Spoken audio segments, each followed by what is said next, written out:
بسم اللہ الرحمن الرحیم۔ یہ ڈاکٹر خالد ظہیر صاحب کی ایک ویڈیو سے متعلق سوال ہے، جس میں ڈاکٹر صاحب حضرت مولانا سید ارشد مدنی دامت برکاتہ العالیہ کی ایک ویڈیو پر تبصرہ کر رہے ہیں۔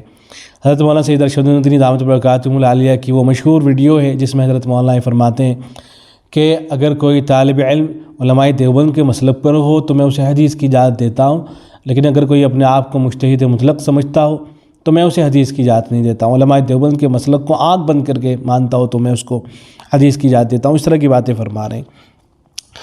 تو اس پر انہوں نے تبصرہ کیا ہے ڈاکٹر خالد ظہیر۔ ڈاکٹر خالد ظہیر اپنے آپ کو جو ہے جاوید احمد غامدی کا شاگرد کہتے ہیں، ڈاکٹر اسرار احمد کا شاگرد کہتے ہیں۔ تو انہوں نے تبصرہ کیا، تبصرہ کرنے سے پہلے کہانی تراشی کہ میرے پاس دارالعلوم دیوبند کے ایک طالب علم نے یہ ویڈیو بھیجی، اور دارالعلوم دیوبند کا وہ جو طالب علم ہے اس نے یہ کہا کہ میرا نام نہ بتایا جائے، میں کس درجے میں پڑھتا ہوں یہ نہ بتایا جائے، اور وہ طالب علم جاوید احمد غامدی سے متاثر ہے، انجینئر علیم مرزا سے متاثر ہے۔ اس طرح کی باتیں انہوں نے اپنی ویڈیو کے اندر کہی ہیں۔ تو دیکھیں، میں اس پہ مختصر تبصرہ کر دیتا ہوں۔ ڈاکٹر خالد ظہیر صاحب نے جو کچھ کہا ہے انشاءاللہ میری گفتگو ان تک پہنچے گی۔ تو سب سے پہلی بات تو یہ کہ آپ کو اگر حضرت مولانا سید ارشد مدنی دامت برکاتہ العالیہ کی ویڈیو پہ تبصرہ کرنا تھا ویسے ہی کر دیتے آپ کو یہ کہانی تراشنے کی ضرورت ہی کیا تھی کہ ایک طالب علم نے ایسا کیا؟ اس لیے کہ دارالعلوم دیوبند کا کوئی بھی طالب علم الحمدللہ باطل افکار اور نظریات سے متاثر نہیں ہوتا ہے۔ دارالعلوم دیوبند میں جو طالب علم بھی کچھ وقت گزار لیتا ہے، وہاں کے اساتذہ کو دیکھتا ہے، وہاں علم حدیث حاصل کرتا ہے، تو پھر سوال ہی پیدا نہیں ہوتا ہے کہ کسی باطل نظریہ رکھنے والے شخص سے متاثر ہو۔ ہاں، ایسا ہو سکتا ہے کہ کوئی آدمی پہلے ہی سے باطل افکار و نظریات رکھتا ہو اور دھوکے سے دارالعلوم دیوبند میں داخل ہوا ہو اور پھر فارغ ہو کر اپنے باطل افکار و نظریات کی اشاعت کر رہا ہو، وہ الگ مسئلہ ہے۔ لیکن دارالعلوم دیوبند کا طالب علم کوئی ایسا کرے، سوال ہی پیدا نہیں ہوتا ہے۔ آپ کبھی کسی دارالعلوم دیوبند کے طالب علم سے بات کر کے دیکھیے گا، وہ آپ کو جو باطل افکار و نظریات رکھنے والے ہوتے ہیں ان کی ساری تاریخ اور ہسٹری آپ کے سامنے کھول کے رکھ دے گا اور بتائے گا کہ کہاں کہاں اس آدمی نے غلطیاں کر رکھی ہیں۔ انجینئر علیم مرزا کا نام لے رہے ہیں، اس کو تو ویسے کوئی خاطر میں نہیں لاتا۔ ایک چھوٹی ایک لڑکی ہے آج کل پیچھے لگ گئی، میں اس کا نام نہیں جانتا ہوں، اس لڑکی کا، اس نے جینا حرام کر رکھا ہے انجینئر علیم مرزا کا۔ آپ کہہ رہے ہیں کہ متاثر ہو رہا ہے دارالعلوم کا طالب علم، کوئی سوال ہی پیدا نہیں ہوتا ہے۔ ایک بات تو یہ ہو گئی۔ دوسری بات یہ کہ آپ نے جو حضرت مولانا سید ارشد مدنی دامت برکاتہ العالیہ کے حوالے سے جو تاثر دینے کی کوشش کی ہے کہ ان کے یہاں تو بس یہ ہے کہ علماء دیوبند کا جو مسلک ہے اسی کو لے کے چلنا ہے اور دوسری چیزوں کو نہیں دیکھنا ہے، تو میرے خیال سے آپ اس کو سمجھ نہیں پائے۔ دیکھیں، حدیث کی اجازت کا جو مسئلہ ہوتا ہے وہ بڑا اہم مسئلہ ہوتا ہے۔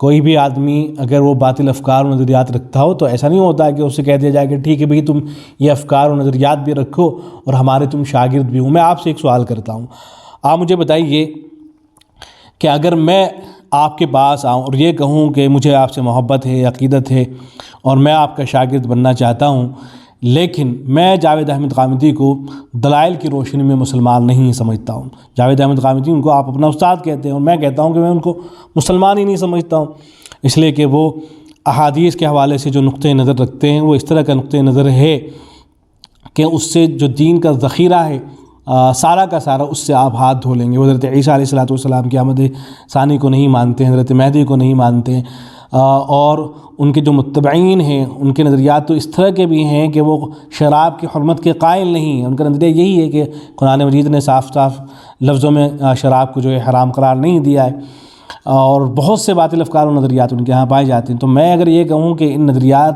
اور افکار کی روشنی میں جاوید احمد غامدی صاحب مسلمان نہیں ہیں، لیکن ہاں میں آپ کا شاگرد بننا چاہتا ہوں، تو کیا آپ اس کی اجازت دیں گے؟ آپ ہمت کریں گے اس کی؟ ظاہر آپ یہ کہیں گے کہ نہیں، پہلے آپ اپنے نظریات کو درست کیجیے۔ تو صرف اتنی ہی سی بات ہے کہ ہمارے یہاں اگر افکار و نظریات کسی کے صحیح نہیں ہیں تو آپ خود اس کی اجازت نہیں دیں گے، تو دوسروں کو تو چھوڑ دیجیے، آپ دوسروں پہ کس منہ سے آپ تبصرہ کر سکتے ہیں؟ اور اگر آپ یہ سمجھتے ہیں کہ دارالعلوم دیوبند میں دوسری چیزیں وہاں نہیں پڑھائی جاتی ہیں تو آپ کا یہ نظریہ بھی صحیح نہیں ہے۔ دیکھیں، دارالعلوم دیوبند میں جو طلباء ہوتے ہیں ان کے سامنے تو دنیا کے جتنے بھی افکار و نظریات رکھنے والے لوگ ہیں ان تمام کی کتابیں ان کے سامنے رہتی ہیں۔ دارالعلوم دیوبند میں ہم نے پڑھا ہے، ہم جانتے ہیں۔ میں دارالعلوم دیوبند کے شعبہ مناظرے میں تھا۔ جب میں شعبہ مناظرے میں تھا، جب مباحثہ ہوتا تھا، مناظرہ ہوتا تھا، تو جو باطل افکار اور نظریات رکھنے والے لوگ ہیں ان کی اصل کتابوں کا مطالعہ کر کے ہم آتے تھے۔ آپ جاوید احمد غامدی سے پوچھ کے دیکھیے گا، اسلم جیراج پوری کا نام ان کے سامنے ذکر کیجیے گا، عنایت اللہ مشرقی کا نام لیجیے گا، تو ان لوگوں کی کتابیں باقاعدہ جو ہے ہم پڑھ کے آیا کرتے تھے۔ آپ وحید الدین خان صاحب کا نام لے رہے ہیں، وحید الدین خان صاحب ہو سکتا ہے کہ ان کے بارے میں آپ نے سنا ہو، لیکن ہم طلبہ ان سے ملاقاتیں کیا کرتے تھے، ہم وحید الدین خان صاحب کے پاس جایا کرتے تھے۔ وحید الدین خان صاحب جو تھے، جب ان کو پتہ چلتا تھا کہ دارالعلوم دیوبند کے طلبہ آئیں، وہ اپنا کام چھوڑ کے اوپر سے نیچے اتر کے جایا کرتے تھے، بیٹھا کرتے تھے، خود جو ہے آ کر کے ملاقاتیں رہی ہیں وحید الدین خان صاحب سے، اور گھنٹوں گھنٹوں کی گفتگو ہوا کرتی تھی، بہت سے مسائل پر گفتگو ہوا کرتی تھی۔ تو یہ ساری چیزیں لیکن جو باطل افکار و نظریات تھے، اس کا تو سوال ہی پیدا نہیں ہوتا ہے کہ کوئی طالب علم ان سے متاثر ہو جائے۔ تو جو اصل کتابیں ہیں باقاعدہ ان کی طرف مراجعات کر کے وہ سامنے رہتی ہے طلبہ کے سامنے، طلبہ کی بات کر رہا ہوں میں۔ لیکن ہاں، اس کی بھی اجازت نہیں دی جاتی ہے کہ کوئی طالب علم ابھی بالکل ابتدائی مرحلے میں ہے اور اس کے سامنے لا کر موٹی موٹی کتابیں رکھ دی جائیں یا باطل افکار و نظریات رکھنے والے لوگوں کی کتابیں رکھ دی جائیں، اس کی بھی اجازت نہیں دی جاتی ہے۔ تو امید ہے کہ بات آپ کے سامنے واضح ہو گئی ہوگی۔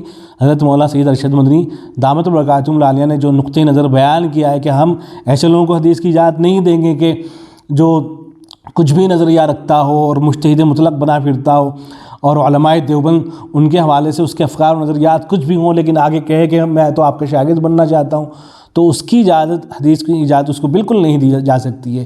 اس کے لیے تو آپ خود بھی تیار نہیں ہوں گے۔ تو جب آپ خود تیار نہیں ہوں گے تو پھر کس منہ سے آپ جو ہے دوسرے پر تبصرہ کر رہے ہیں؟ تو امید ہے کہ بات واضح ہو گئی ہوگی۔ اگر آپ کو کچھ اور فرمانا ہے تو فرما دیجیے گا، انشاءاللہ میں اس کے حوالے سے بھی گفتگو کر لوں گا۔ السلام علیکم ورحمۃ اللہ۔